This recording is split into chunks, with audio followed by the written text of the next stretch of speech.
강력한 카리스마와 거침없는 입담. 2013년부터 2016년까지 4년 연속 포브스 선정 세계에서 가장 영향력 있는 인물 1위를 차지한 주인공. 바로 러시아의 대통령 블라디미르 푸틴입니다. 왠지 태어날 때부터 엄청난 금수저일 것 같지만 알고 보면 진짜 흑수저였다고 합니다. 이번 영상에서는 현대판 차르이자 스트롱맨으로 불리는 러시아 푸틴 대통령에 대해 알아볼까 합니다.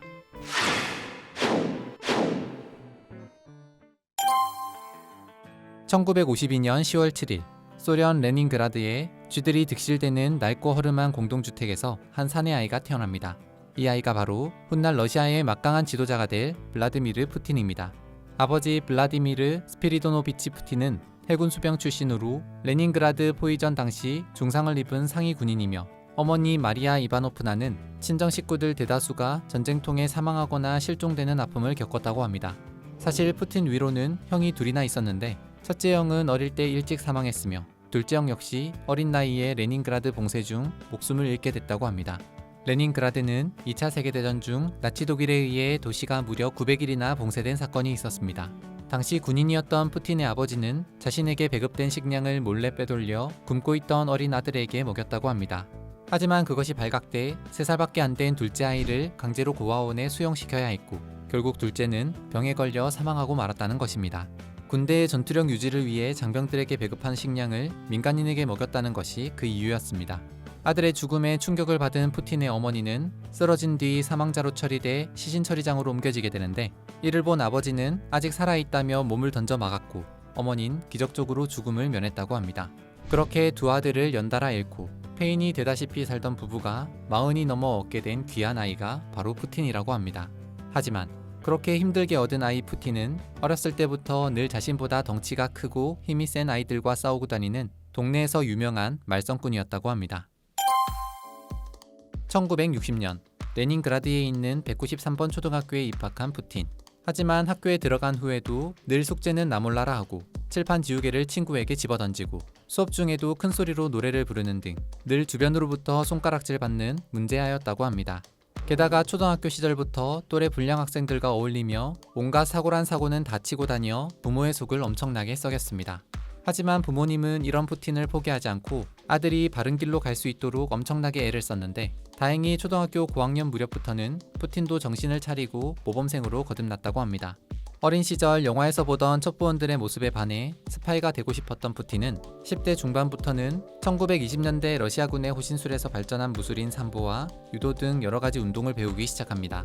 작은 체구지만 스포츠에 남다른 재능을 가지고 있었던지 푸틴은 레닌그라드 지역에서 열린 삼보나 유도 대회에 나가 우승을 차지할 정도로 운동에 남다른 특기를 보였다고 합니다. 그렇게 1970년 푸틴은 주변의 조언을 받아 첩보원이 될 수 있는데 도움이 되는 학교인 레닌그라드 주립대학 법학과에 입학하게 됩니다. 아직 학생 신분이던 1974년 푸틴은 KGB 수습요원으로 발탁이 되며 드디어 어릴 적 자신의 꿈이었던 첩보원의 꿈을 이루게 됩니다.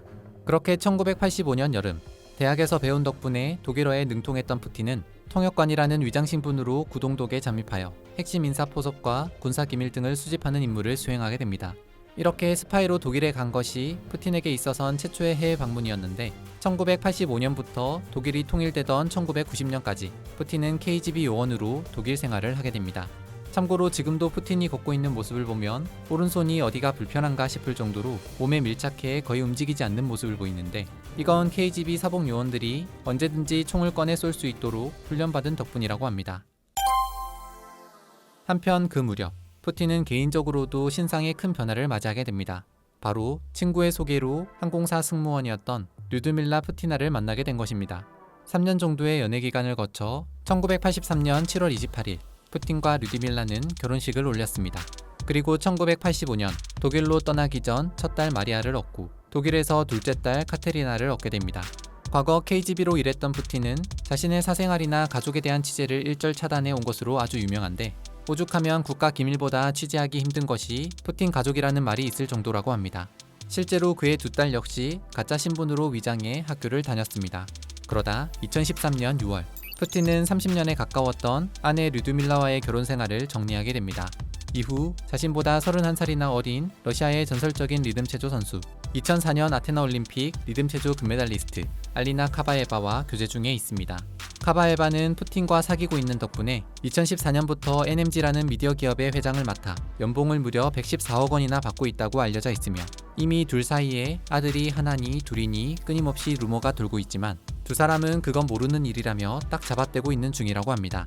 참고로 푸틴의 전 아내 류드밀라 역시 이혼 후 21살의 연하남과 재혼해 프랑스 남서부의 휴양지에서 호화롭게 지내고 있다고 합니다. 1990년 5월 독일에서의 스파이 생활을 마치고 고국으로 돌아온 푸틴은 상트페테르부르크의 첫 민선 시장인 아나톨리 소브차크의 국제문제보좌관으로 기용돼 그 능력을 인정받으며 인생의 새로운 여정을 시작하게 됩니다. 하지만 1996년 소브차크는 재선에서 실패하고 말았습니다. 푸틴의 능력을 눈여겨본 새 시장은 푸틴을 다시 기용하려고 했지만 대신의 대가를 받느니 충성을 위해 교수형을 당하는 게 좋다며 푸틴은 그 제안을 거부했다고 합니다. 일 하나 같이 하자는 거 가지고 배신이니 교수형이니 좀 오바스럽긴 하지만 여튼 푸틴은 그렇게 시청을 나오게 됩니다. 게다가 설상가상으로 푸틴의 집에 불이 나는 사건까지 일어났습니다. 그런데 푸틴은 5,000달러가 들어있는 지갑을 찾기 위해 목숨을 걸고 불길 속으로 뛰어들었다고 합니다.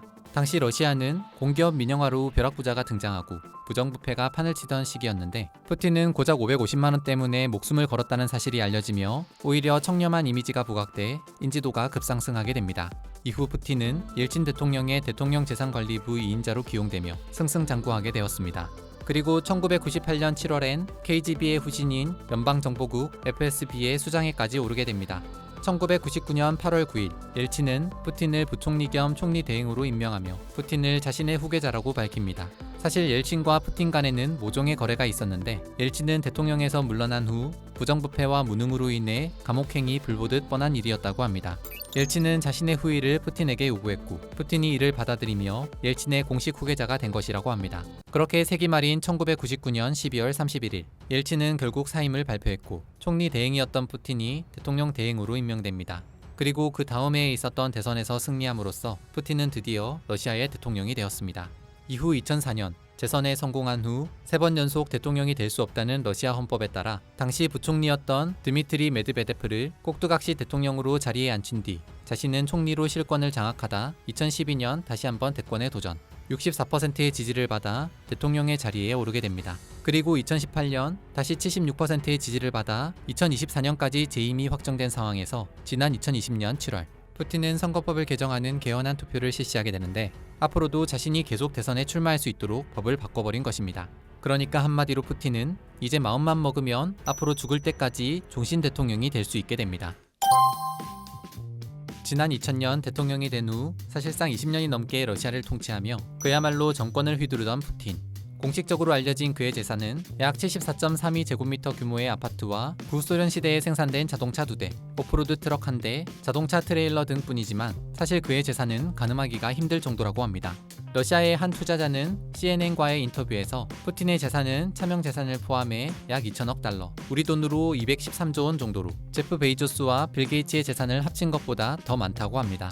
실제로 푸틴은 자신의 공식적인 월급보다 몇 배는 더 비싼 시계를 여러 개나 바꿔가며 차고 있으며 비행기 5대를 포함한 58종의 항공기와 4척의 고가 요트도 보유하고 있는 것으로 알려져 있습니다. 그리고 얼마 전엔 푸틴의 오랜 정적인 야권 지도자 알렉세이 나발디에 의해 푸틴이 뇌물로 받은 10억 달러의 호화 궁전이 세상에 알려지기도 했습니다.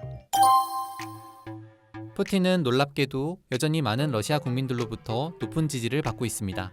자신이 원하는 방향으로 법을 바꾸고 선거 과정에서도 투표 조작이 의심되는 일이 많이 있지만 대다수의 러시아 국민들은 푸틴은 독재자가 아니라 미국의 루스벨트나 독일의 메르켈처럼 민주적인 절차에 따라 장기 집권하고 있을 뿐이라고 생각한다는 것입니다. 푸틴에게 문제 제기를 하거나 비판하는 정치인들이나 언론인들이 있으면 여지없이 살해되거나 실종되는 일이 비일비재하게 일어나는데도 말입니다.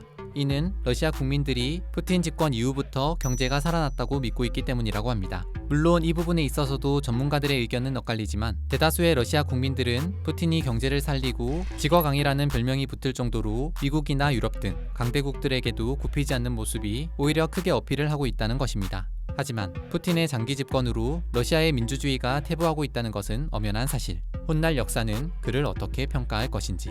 지금까지 검은 카리스마 러시아 푸틴 대통령에 대해 알아봤습니다.